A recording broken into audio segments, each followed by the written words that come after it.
so I'm going to call the Wednesday, June 24th, 2020 meeting to order. If I can get somebody to please move the public agenda for June 24th. That's moved by Director Unger, seconded by Director Wally.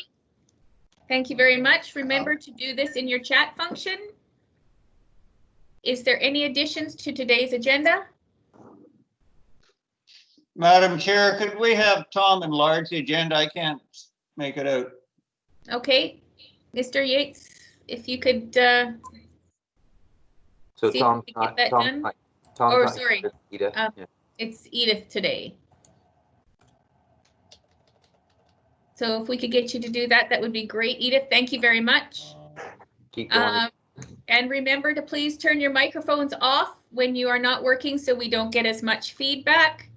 I have no alterations to today's agenda, so I am going to call the question. Is there anyone opposed? Seeing no opposition, I will call that carried. I have no petitions or delegations today in the public session, so I'm going to ask somebody to move the minutes of June 10th. So I have Director Lee and Director Wally. Thank you very much. Is there any error or omissions with those minutes? Seeing none, I'll call the question. Is there anybody in opposition? Seeing none, I'll call those carried. Thank you very much. Public considerations, none. I have no notices of motion to date. Quickly on to my chair's report. Just wanted to quickly highlight with directors that the safety plan was put out by our CAO in the bulletin.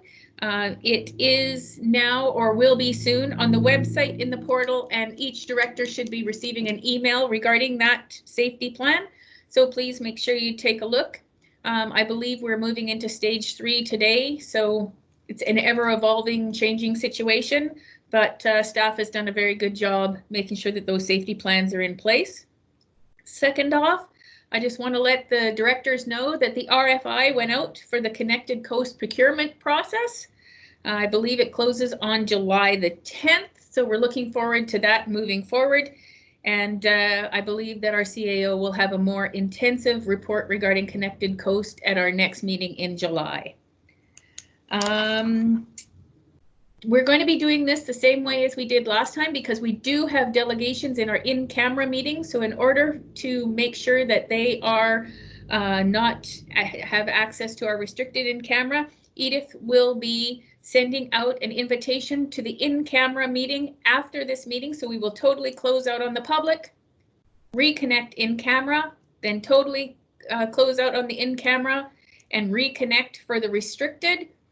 This is the same process that we used last time, and it seemed to work well. We only lost one person, so please watch for those emails to come out so that you can connect into the correct meeting.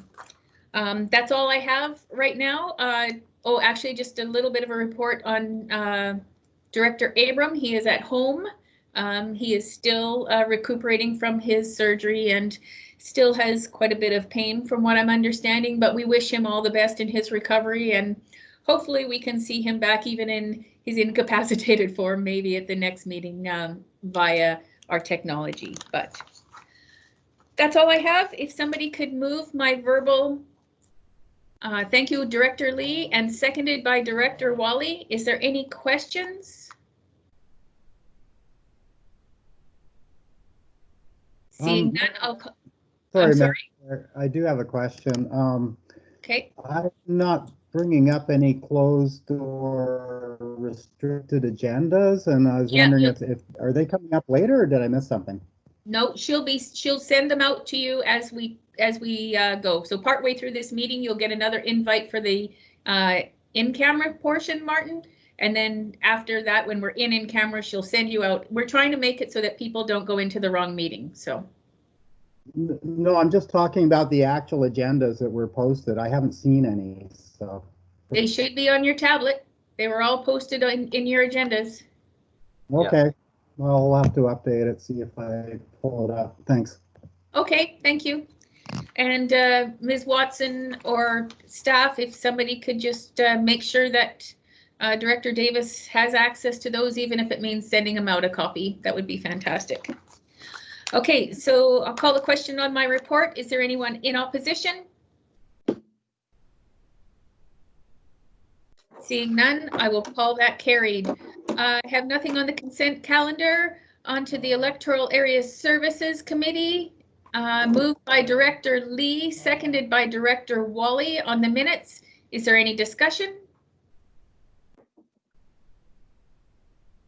Seeing none, I will call the question. Is there anyone opposed?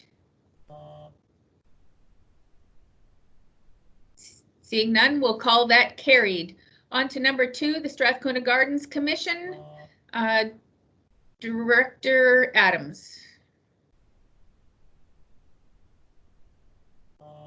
Moved and seconded by Director Evans and Colburn. Thank you for the minutes. Nothing to report, Chair. Okay, thank you. Is there any discussion? Seeing none, I'll call the question. Is there anyone opposed? Seeing no opposition, I will call that carried. We have no extraterritorial reports. On to the staff reports. Number 1, the development permit DB1D20 from Mento. Director Lee, please. Director Lee moves receipt, seconded by Director Wally. And to staff, please, on receipt. Nothing to add, Madam Chair. Thank you. Director Lee, was there anything you wanted to add? I would just like to add that I visited the property with the proponent. We couldn't send it to the APC or fisheries because of COVID closures. So I've gone over the application very thoroughly, and I believe that the reports that were attached to the application are very detailed from the arborist and the registered biologist that did the fish stream assessment. I think it's all good to go. So after the receipt, I'll be recommending B to move forward with the recommendation. Okay, thank you. I have alternate director Dow. You have a question? Yeah, just a question on the actual permit. I was reading through it, and I noted in the permit in the first section A, it refers to a 10 meter SPEA. And then in point 3, it refers to a 5 meter SPEA. And I just wondered if that was a typo or a deliberate change in the size of the buffer. Okay, thank you. Through to staff, please. Thank you, Madam Chair. I think oh, sorry. Pardon me, Dave. Yes, Madam Chair, thank you very much. John Neal here. That would be a typographical error, Madam Chair. Okay, thank you very much. So it's supposed to be the 10 meter? 10 meters is the setback, yes. Okay, thank you. I have no other request for a question on receipt, so I will call the question. Is there anyone opposed? Seeing no opposition, I'll call receipt carried. On to part B, Director Lee. Move part B, ensuring that that typo gets corrected, and thank you to alternate Director Dow for picking that up.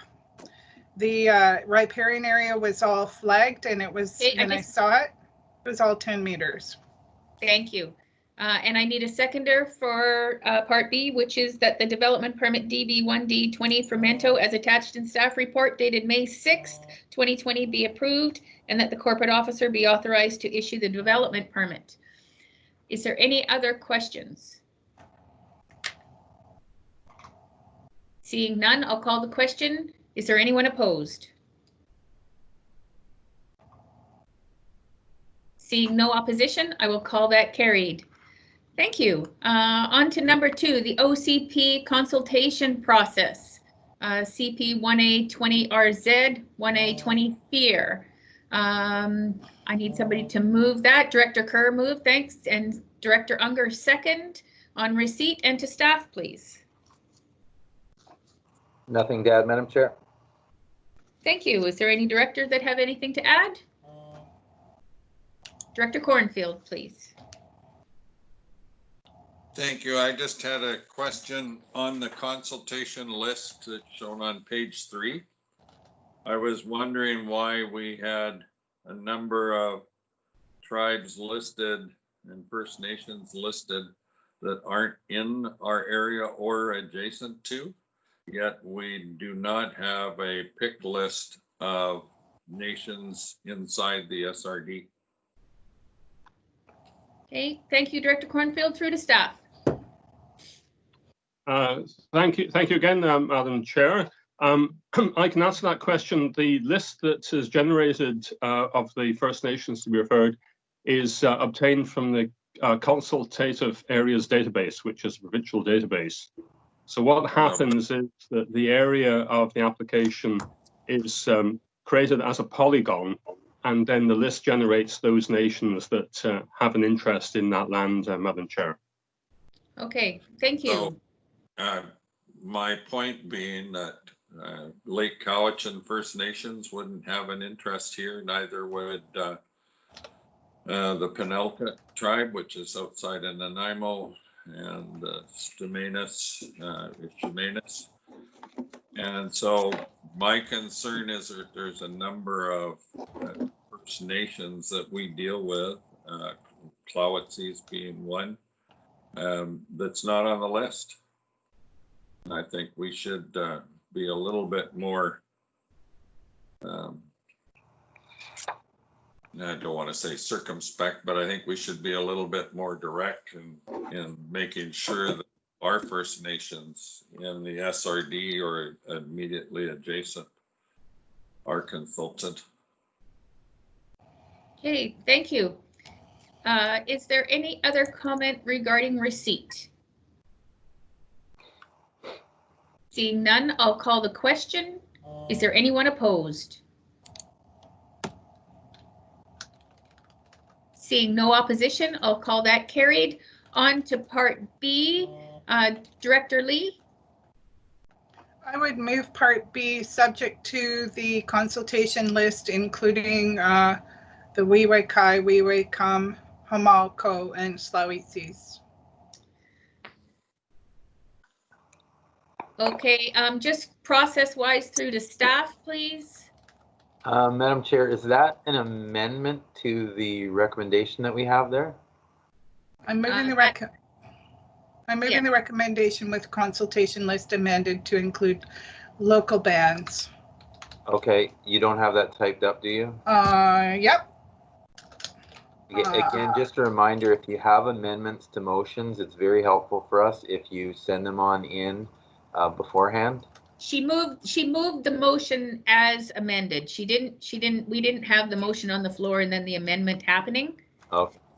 She moved it different to what is suggested in the package. So so here it comes. I've got it on the chat. Okay. Okay, so are all directors familiar with what the motion is that is being moved? It's in the chat. So, question? Okay, it has been moved. It has been seconded by Director Wally and through to Director Cornfield. I just wanted to make sure that Nanwakolis Council is included in there because they represent a consortium of 6 bands, all in our area. Okay, is that a friendly, Director Lee? Yeah, I'm not too sure what Mamakalis is, but if it's an umbrella group and it includes this group that I've put forward, then it's fine. Okay, thank you. And is that okay with staff to reflect in that? Yep. Okay, thank you. Is there any other discussion regarding the motion that is on the floor? Seeing none, I'll call the question. Is there anyone in opposition? Seeing none, I'll call that carried. Thank you very much for the discussion. That was great. We'll make sure that we get all of those incorporated. On to number 3, which is the North Quadra Island Open Burning Survey. Okay, move receipt, Director Evans, seconded, Director Kerr. Thank you, and through to staff, please.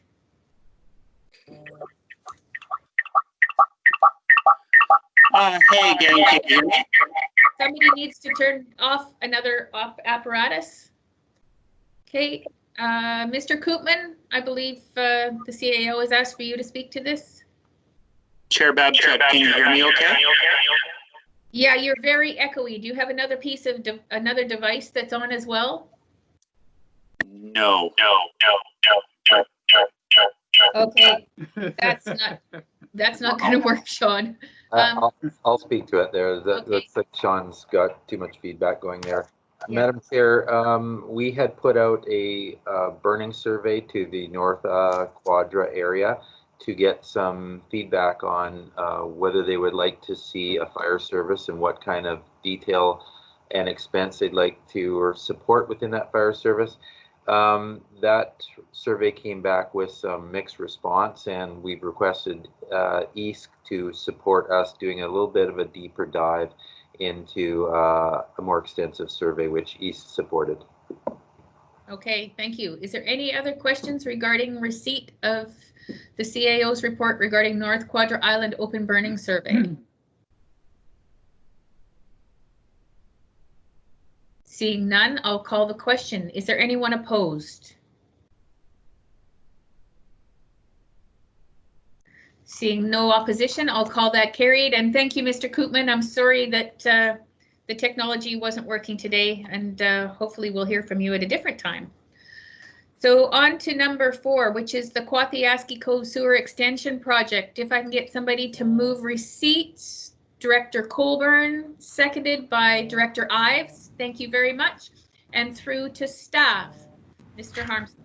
Hey everyone, this is for debt for the SRD's 17% portion of the extension projects.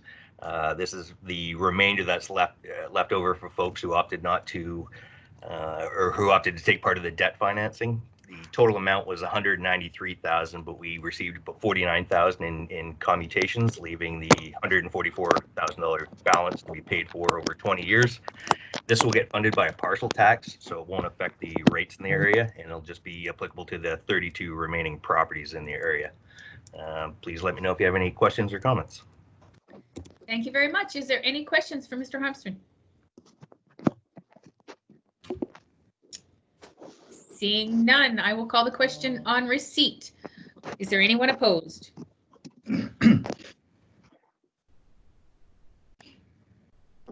Seeing none, I'll call that carried. On to Part B. Director McKenzie, are you with us to move Part B? Madam Chair, he doesn't have the ability to chat, but it looks like he's on, but he's muted. Okay. And, all right, that's fine. So Part B is that a further report being prepared outlining next steps for engaging with residents and property owners. Oh, no, I'm sorry. We're on the sewer piece. Sorry about that. Part B, that a security issuing bylaw to cover the outstanding debt for the Quathiaski Cove Sewer Extension Project be prepared for consideration at the July 22nd, 2020 board meeting. And that was moved by Director Lee and seconded by Director Unger. Is there any discussion?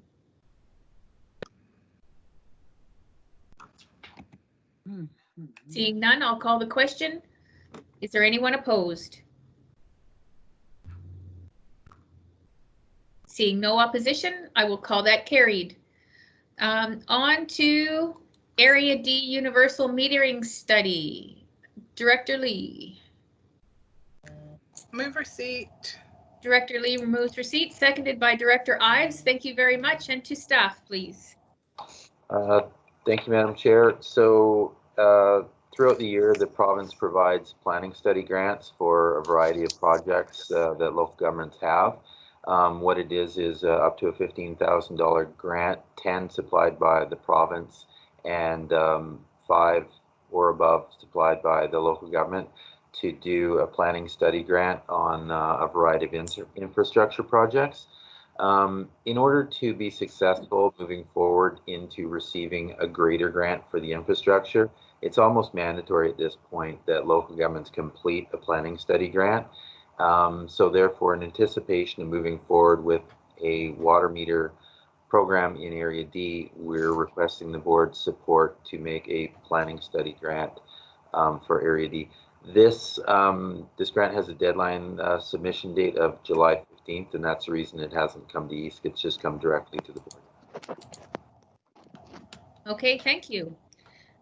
Is there any discussion on receipt? Yes, I'd like to speak. It's Director Okay, Lee. Director Lee? Okay, so this is our second pass at the grantors to try to get funding for the metering program. So I would assume that a lot of the studies had already been done for the first report that we submitted. And now that we have the blessing of at least the deputy minister to help us get this grant, we should be able to get this application in by the July 15th deadline. Am I not correct? Like, I don't know why we have to do a study of metering when we've already submitted a previous grant. Well, yeah, that's a good question. So Director Lee, we will be able to get it in by the deadline, no problem. The previous application we made was a study that we did in-house because of some restricted timelines we had. So they usually carry a little bit more credibility when they're done by a consultant. So you're correct. We're going to take the information that we put together. We're going to give it to a consultant. We're going to ask them to update it and tweak it. And then we'll be shelf ready to make application for a larger program. Okay, and is the amount similar to the first grant, like 2 million? Well, that program hasn't been announced yet. So the study here will identify the amount of money we will need, and the program, whatever it is announced, will have sufficient funds to fund this project. Absolutely. Good. I think we have a shot this time. Okay, thank you. Is there any other discussion on receipt? Seeing none, I'll call the question. Is there anyone opposed? Seeing no opposition, I'll call that carried. Director Lee, would you like to put forward the motion, Part B? Yes, I move that an application to the Infrastructure Planning Grant Program be submitted to assist with funding for Area D universal water metering and water metering study, and that the regional district proceed with the process of obtaining market pricing for the development of Area D's universal water metering study. Okay, and seconded by Director Unger. Thank you very much. Is there any other discussion? Seeing none, I will call the question. Is there anyone opposed? Seeing no opposition, I will call that carried. Thank you very much through to staff for this. This is excited to get on the go, and thank you, Director Lee. Just before we move on, I just noticed that it refers to Area D, but the water metering would only apply to Northern Area D, to the section served by the pipe from Campbell River. Yeah, that's correct. That's inherent. It's not. Yeah, it doesn't say Northern Area D, so it would be useful to put that in, just because whenever Oyster River, Oyster Bay people see stuff like this, they get worried that it applies to them. And if it doesn't, we should just say Northern Area D. Okay. Note taken. Thank you. On to number 6, the Sayward Valley Recreation Community Youth Service, moved by Director Wally, seconded by Director Ives. Thank you very much. Through to staff. Thank you, Madam Chair. Just quickly, this is just a service within Sayward Valley that kind of misrepresents what the service does. When people see recreation, they kind of feel they're paying for the recreation facility in Sayward. So the director has asked us to explore changing the name of that service to better represent what we're providing. Okay, thank you. Is there any other discussion on receipt? Seeing no other discussion, I'll call the question. Is there anyone in opposition? Seeing no one in opposition, I'll ask for somebody to move Part B, please. Director Wally moves Part B, seconded by Director Colburn. And that is that a report be prepared to outline the process for changing the name of the Sayward Valley Recreation and Community Youth Local Service which is used to provide annual funding for the Seward Heritage Hall. Is there any discussion? Seeing no discussion, I'll call the question. Is there anyone opposed? Seeing no opposition, I'll call that carried. On to number 7, the Electoral Area A Economic Development Service, moved by Director Wally, seconded by, I need a seconder to put it on the floor, Director Lee, thank you.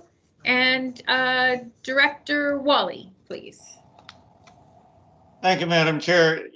Yes, my intent is to leave this service as is for now until we unravel all the details of it. When anything or everything is finally settled, then in the future, I'll be moving to rescind this service. I don't want to have this service for the long term. So just to let the board know, that's my intent.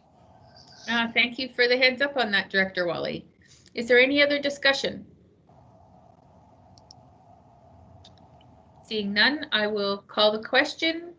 Is there anyone in opposition of receipt of the Electoral Area Economic Development Services report? Seeing none, I'll call that carried. On to number 8, the Electoral Area Director compensation. If I get somebody to move receipt, please. Moved by Director Lee, seconded by Director Unger. Thank you very much. And to the CAO, please. Thank you, Madam Chair.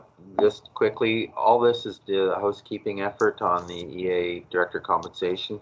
The things that we've suggested removing that the Electoral Area Services Committee supported were items that were redundant that's in the board's remuneration bylaw. So this is nothing more than housekeeping, won't change anything in terms of remuneration to any of the directors. Okay, thank you. Is there any discussion on receipt? Seeing none, I'll call the question. Is there anyone in opposition?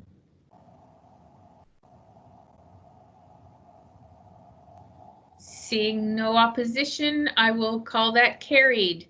Wow, everybody's very quiet today. It must be summer and the sun is shining. On to Part B, if I can get somebody to move that, please. Director Wally, and seconded by...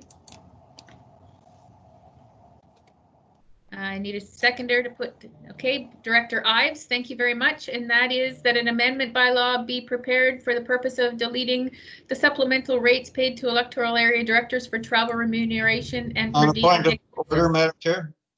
Sir, hello? Point of order, Director Wally. Yes? Yeah, is Director Ives allowed to second electoral area motion? He can second it, but he cannot move it. Okay, thank you for that. Thank you. And the vote coming up on Part B, I will just add, is only electoral areas. So is there any... Yes, may I ask a question? It's Director Lee. Certainly. I believe that one of the reasons that the electoral areas had something a little different from the municipal areas in regards to travel remuneration and per diem expenses had a lot to do with Director Abrams' situation where he's participating in a lot of external committees, and his sometimes whole day is taken up with meeting with BC Ferries or the MAP program, and so he wanted to make sure that he was compensated for those whole days that he had to take off his work to be able to attend to regional business.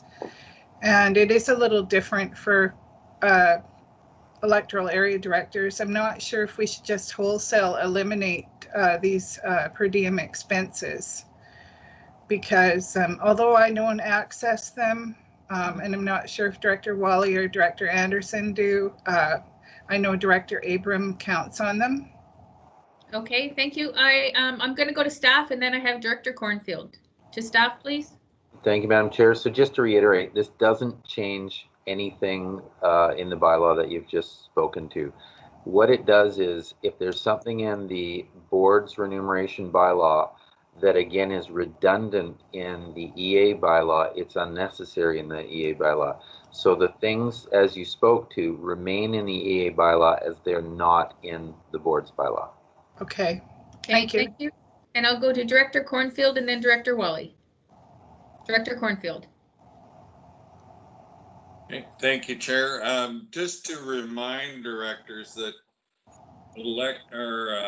municipal directors also get appointed to extraterritorial boards, including MAP and things like the Solid Waste Advisory Board.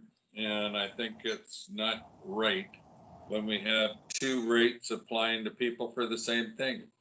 When I attend a meeting in Nanaimo or Victoria on the solid waste issue, I'm there representing the whole board. Why am I not compensated at the same as anyone else that may be there? Okay, thank you very much. And to Director Wally, please. Thank you, Madam Chair. The CAO stated what I was about to say, so I'll pass. Okay, thank you very much. Is there any other questions or comments? Seeing none, I will call the question, and it is only electoral area directors, I believe. Yes. Is there any opposition? Seeing none, I'll call that carried. Thank you. On to number 9, which is the Connected Coast Corporation. If I get somebody to move receipt, Director Evans and Director Adams, thank you very much, and through to the CAO, please. Thank you, Madam Chair. So a little bit of next there, I'll just give it a second. As the chair alluded to, I hope to in July, is there still an echo coming through? No, we're good. Okay. What I hope to in July is bring a Connected Coast update to the board. If not July, I think worst case scenario, August. We have a number of things coming to a head in Connected Coast that I need to bring to the board's attention, including joint venture, extension to the project, procurement, and a number of progress items that I'd like to update the board to. But at this point, our articles of incorporation for the Connected Coast Network Corp required us to do a number of things, and such as post financial statements, appoint auditors. The contribution agreements took just over 2 years to complete. That was not anticipated to be anywhere near that long. So within that 2 years, there weren't any expenses made by the organization. There wasn't an audit needed, and there wasn't financial reports generated. So we've been in contact with our corporate lawyer that deals with the Connected Coast and municipal affairs at the same time. And they've agreed that because those were unnecessary, there's a requirement for the board to waive these requirements within our articles of incorporation. So what you have in front of you is just waiver to things we said we'd do that aren't necessary because we didn't do them. Okay, thank you. Is there any discussion on receipt? Seeing none, I will call the question. Is there anyone in opposition of receipt?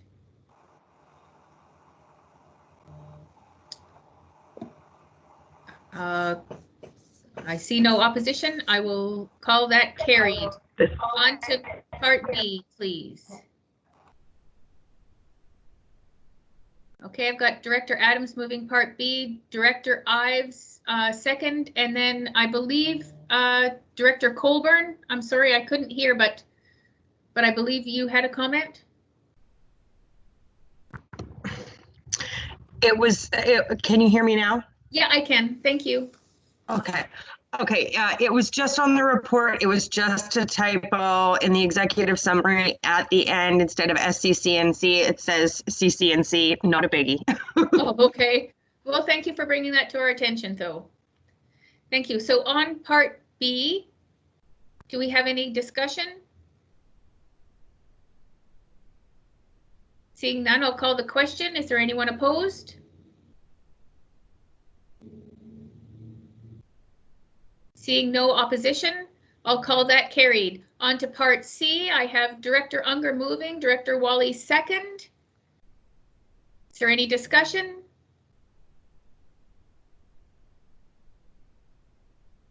Seeing none, I'll call the question. Is there anyone opposed? Seeing no opposition, I will call that carried. On to part D, moved by Director Wally, seconded by Director Ives. Thank you very much. And that is that the resolution entitled 2020 Annual General Meeting attached to Exhibit 3 to the June 19th, 2020 report from the Chief Administrative Officer be passed. Is there any discussion? Seeing none, I'll call the question. Is there anyone opposed? Seeing zero opposition, I'll call that carried. And lastly, on to part E, moved by Director Colburn, seconded by Director Wally. And for the last time, discussion. And on the motion that the direction to transfer attached as Exhibit 4 to the June 19th, 2020 report from the Chief Administrative Officer be approved. Is there any discussion?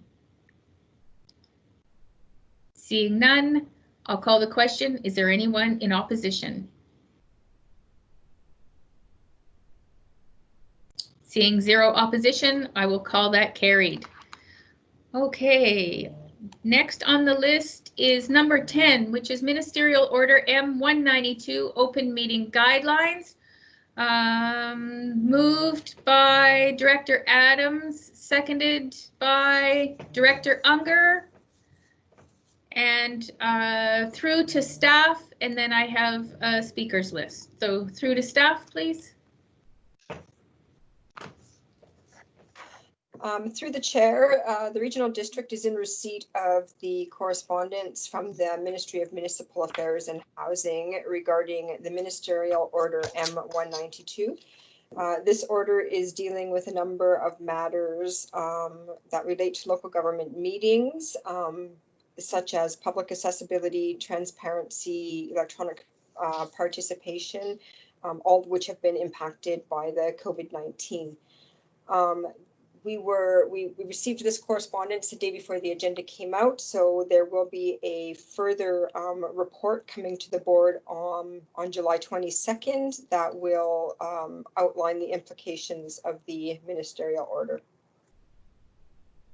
Okay, thank you very much. I have a speakers list, Director Adams, Cornfield, and then Colburn. So Director Adams, you have the floor. Thank you, Chair, and thank you to Edith for the report that we'll get an update at the July meeting. I think as we're finding out, we're finally getting the hang of running these meetings, and the Chair, you're doing a great job. We are also seeing some reoccurrences of COVID and a few flare-ups for a second wave, and with that, I would caution in particular that when we have a reduced summer schedule that we not consider reconvening in person until late August or September at the earliest.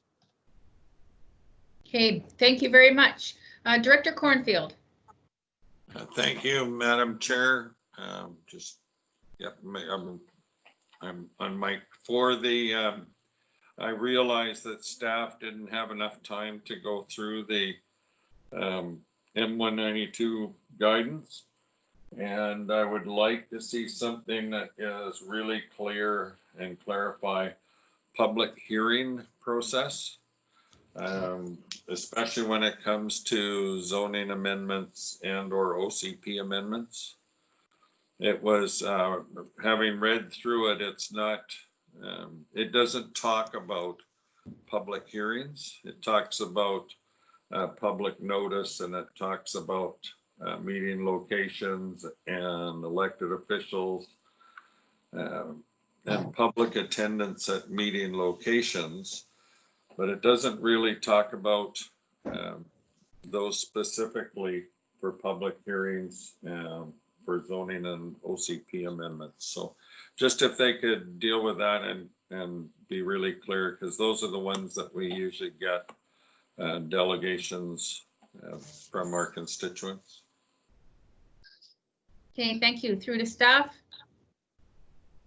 Thank you, Madam Chair. So just to address Director Cornfield and Director Adams' comments there, having gone through the order, there's no fear that we're not going to be able to have directors participate electronically in the near future moving forward. I don't see them, nor have I heard anything that they're going to take that away. So I believe we're going to continue with the option for remote participation by directors for several months. So the only difference will be is that there'll be an option for you to attend or not. What they're really trying to, in public hearings, they've kind of already outlined that, and then with the stage 3 that we're moving to, it allows a broader scope of a quote unquote public meeting. So it just gives us more ability to hold in public meetings. Again, continuing with remote access if it's the will of those people. So what the order is really stressing, though, is they want local government to make best efforts to include the public. So I have a report coming up next that will help us move forward with that ability there, but they really want to find a way to for local government to make best efforts to include the public, and if they're not going to include the public, make resolutions as to why they can't. Okay, thank you. If I can, just to follow up on that one, my question was rather a process for how we're going to hold public meetings. It was less to do with directors' participation electronically or in person, but rather how does the public participate on especially zoning and OCP amendments. So just in the next report on the 22nd, if maybe we can have the process as you envision it occurring, okay, so that we communicated out to our constituents. Okay, thank you for that. Thank you. Director Colburn.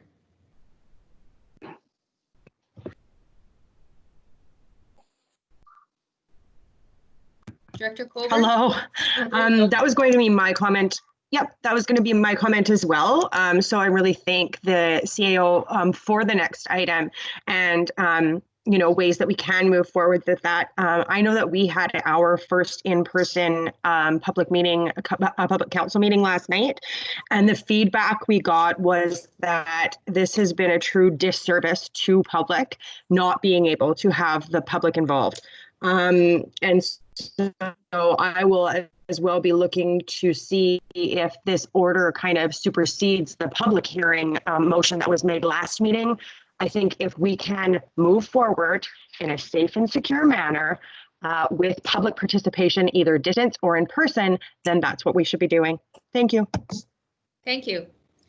Okay, so I have no other questions or comments on receipt, so I will call the question. Is there anyone opposed to receipt? Seeing none, I'll call that carried. On to number 11, which is the boardroom technology procurement. Moved by Director Lee, seconded by Director Evans, and through to staff, please.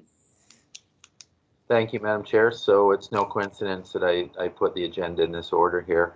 So at the start of the building purchase renovation, I'd received direction from the board when we do our renovation to move forward with the ability for us to webcast and have additional features that would help the board communicate, vote. So timely that COVID came, and now we have to look at something that enables public participation, for lack of a better term, as well, or make best efforts towards that. So what we did was we went out, this is not something that shows up on every street corner. We went out and solicited firms to put in a competitive bid to fulfill the board's wishes. We got nothing back. So then what we did was we contacted a company that had worked with a number of local governments on the island at what their technology is using, and asked them to prepare a quote based on our needs. So what you have before you is a summary of that. Funds for these are allocated within the reserves. There's no additional requisition required for this. However, it exceeds my authority under the procurement policy, and to move forward, I need the board's endorsement of this. Okay, thank you. Is there any discussion on receipt? I'll call the question. Is there anyone opposed? Seeing no opposition, I'll move to Part B, moved by Director Lee, seconded by Director Colburn, and that is that the chair and the corporate officer be authorized to execute a contract with Pacific Audio Works Limited, PAW, for the supply and installation of boardroom technology at $157,548.97. Is there any discussion?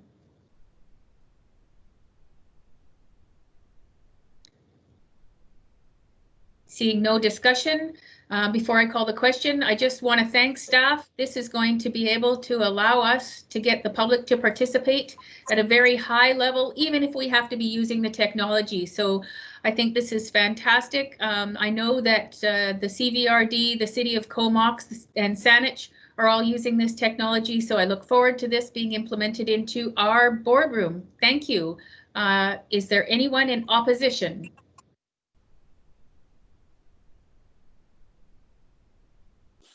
Seeing no opposition, I'll call that carried. Thank you very much. Now on to grants and aid. 12, the request for financial assistance from electoral area B. Alternate Director Dow, move receipt. Thank you. Second by Director Davis. Thank you. And is there any discussion?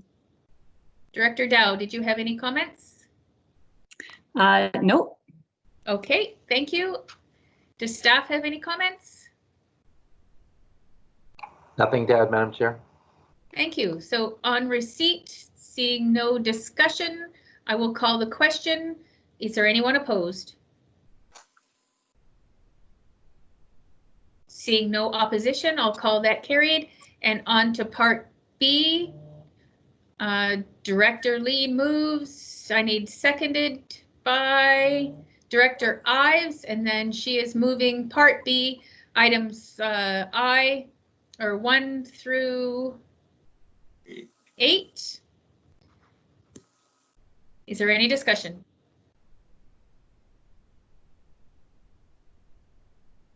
Seeing no discussion, I'll call the question. Is there anyone in opposition? Seeing no opposition, I will call all those grant and aids carried. Thank you. On to number 13, which is a request for financial assistance grant and aid electoral area D. If I can move the receipt of the report, please. Receipt, Director Lee, thank you. Seconded by Director Unger. Is there any discussion, Director Lee? No, except that these recipients are waiting anxiously. So I would hope that finance will, if this is approved by the board, be able to pay these out as soon as possible. Okay, thank you. So to expedite them. Okay, thank you. I am unsure when the next check run is, but I'm sure Mr. Harmston will do his best to make sure they get out. Okay, on receipt, is there any other comments? I'll call the question. Is there anyone in opposition of receipt? Seeing none, I'll call receipt carried. On to Part B, Director Lee. Move B 1 to 4. Thank you. Seconded.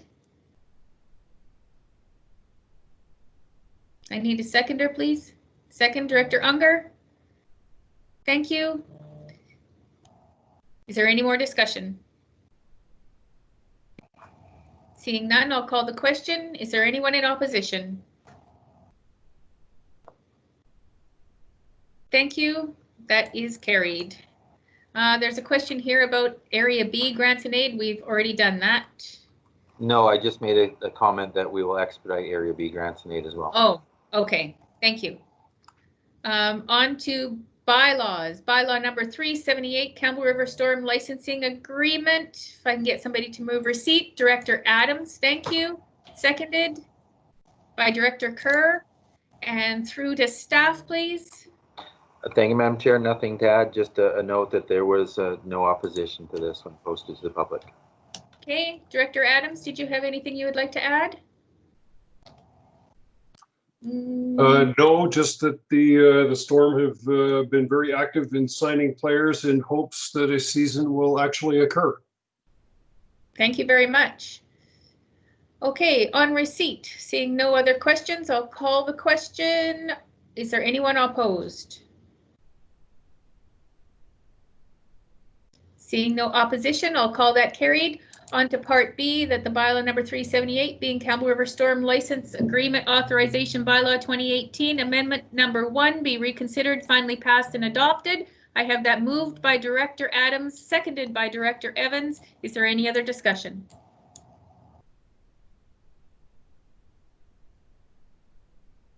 Seeing none, I'll call the question. Is there anyone in opposition? Seeing no opposition, I'll call that carried. On to number 2, bylaw number 393 and 394, public library facility funding. If I can get somebody to move receipt of the report from the CAO, please. Moved by Director Kerr, seconded by Director Colburn. Thank you. And through to staff, please. Thank you, Madam Chair. Nothing to add. This just outlines the AAP process that the SRD is going to go through on behalf of the public library. Okay, thank you. Is there any other discussion on receipt?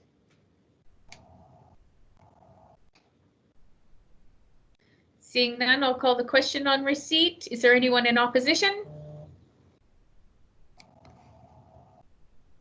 Seeing no opposition, we'll call receipt carried.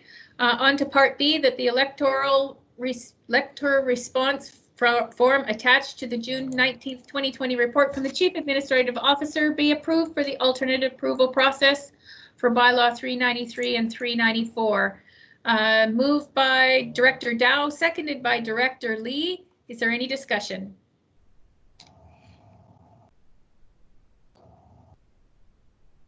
Seeing none, I'll call the question. Is there anyone in opposition?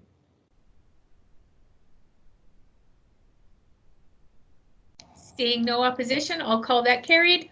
On to part C, that the total number of electors within the area affected by bylaw 393 and 394 be fairly determined as 33,974 for the purpose of the alternative approval process.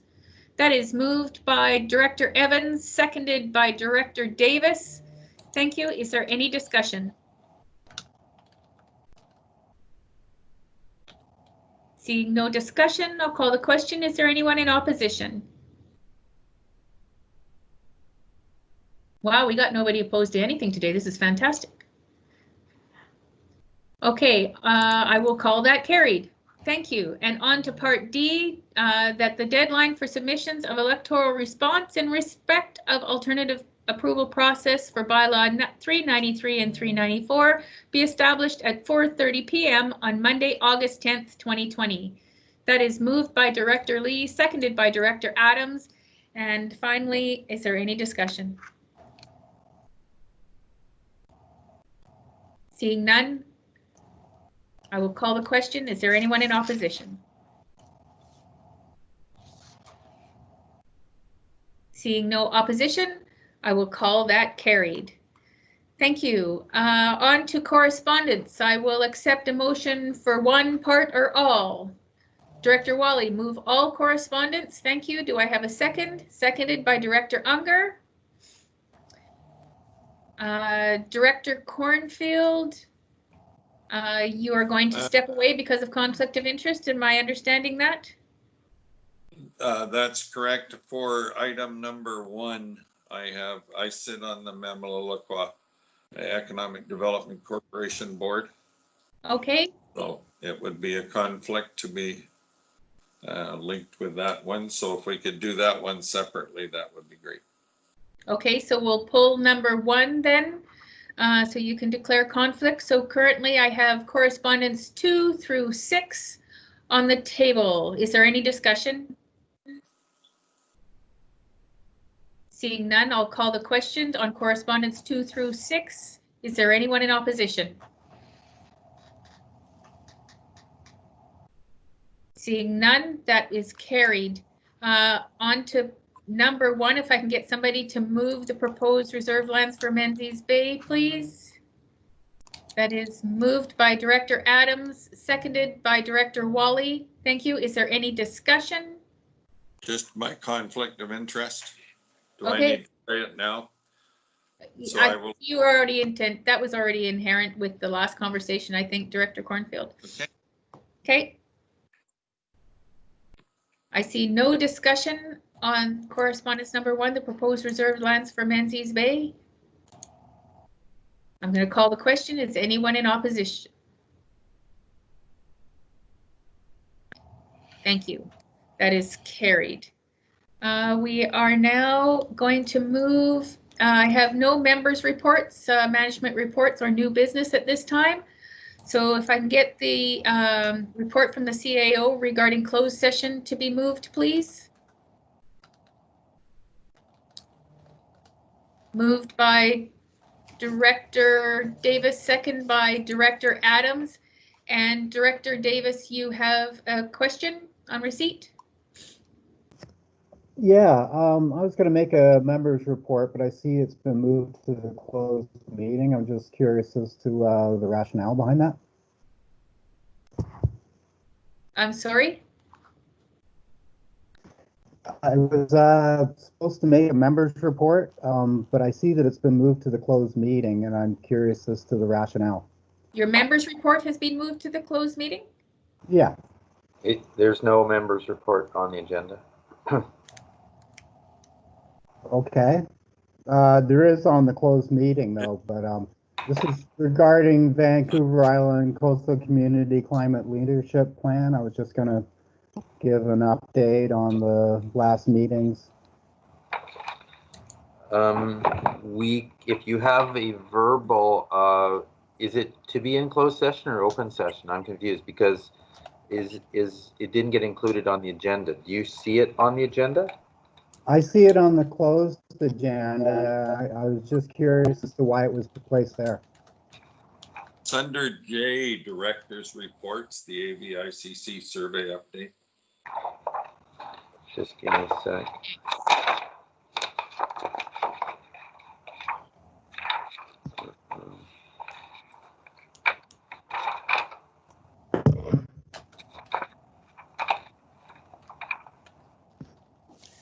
Dave, it's listed as a verbal report. Oh, here we are. I don't know why it's on the closed session. Yeah, and I'm sorry, Mr. Yates isn't here to actually answer that question. So, There could be can a we move right. forward with it on the closed session, Director Davis? Sorry, can I just do it now? I mean, otherwise, do we rise and report on it? Because I don't see any rationale for it to be in a closed session. Okay, so my issue right now is I do have a motion to move in camera on the floor. So, well, I'm willing to defer to that. That's fine, but I just don't understand why it would be in a closed session. Yeah, I'm not familiar with it. Can we put it on the July agenda? Is it timely? Excuse me. I tried to bring it forward at the last meeting, but I didn't have it placed on the agenda in time, so it's been deferred to this meeting already. okay, so I'm going to make a chair's call on this one, and we're going to suspend the motion that's already on the floor right now to go into closed session and move back to P members reports and allow Director Davis to give his report regarding the Vancouver Island climate group. So thank you, Madam Chair. Okay. So, as you know, I've been on this committee, Vancouver Island Coastal Communities Climate Leadership Planning as a representative of the regional district. They just recently completed a draft of a territorial analysis, which I believe has been sent to all of you for review. It is just a draft. I'd had some issues with it, particularly regarding greenhouse gas emissions, because I saw that they show a 15% increase for GHGs for TASIS, and I couldn't understand why that was there, but I think it was based on old information. So they are updating that section. It's also going to be expanded to include transportation data and forestry emissions. The latter I brought forward because I felt like if we're looking at greenhouse gas emissions for Vancouver Island, that it needs to go far beyond just the municipalities.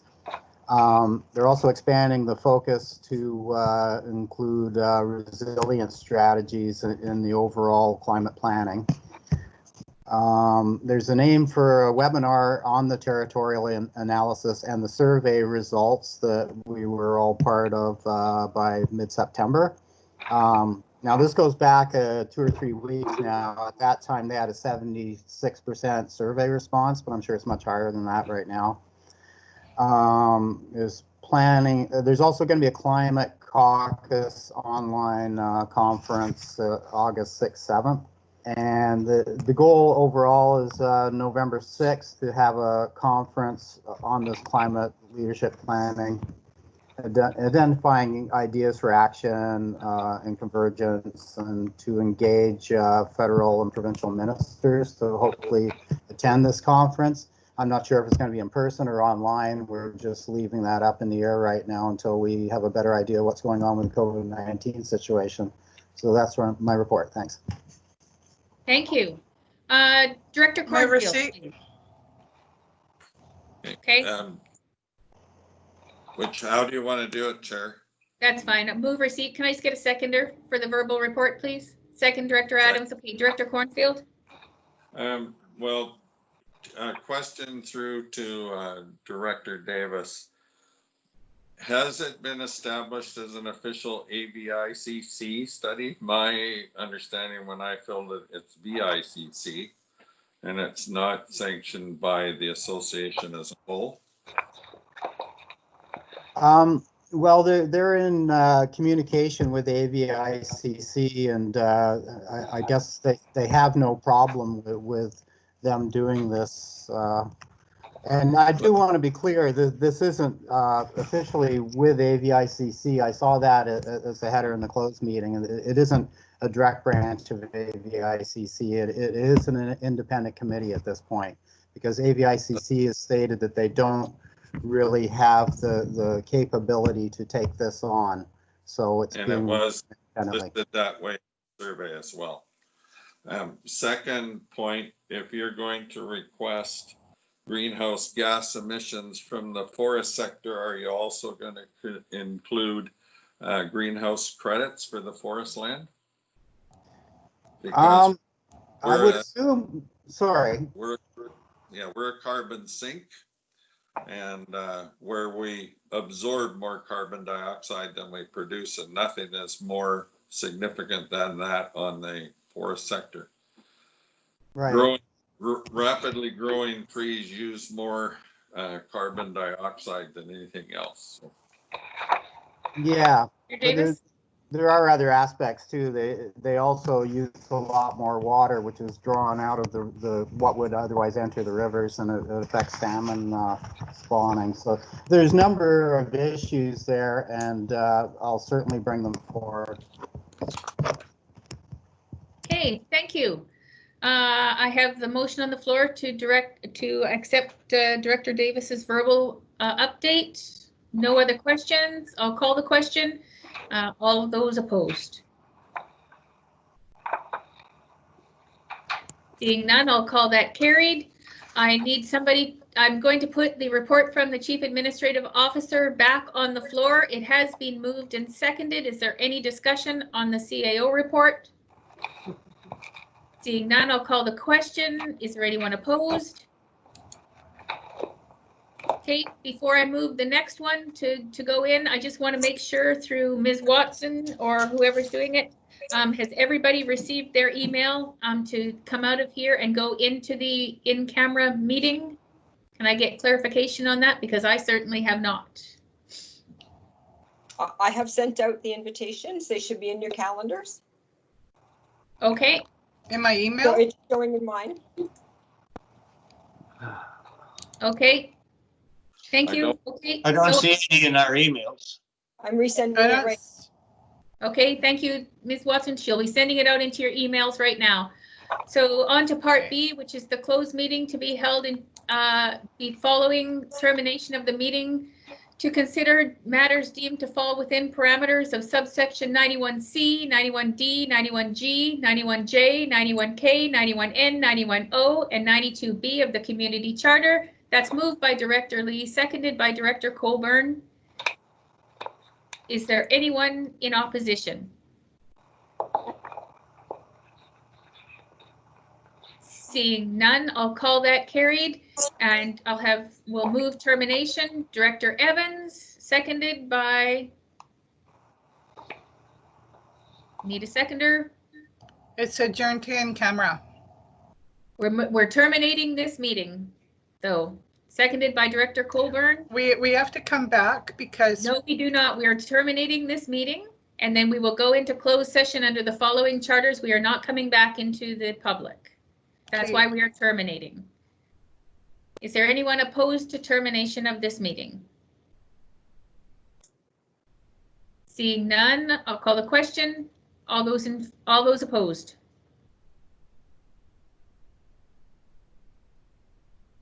That is carried. Thank you very much.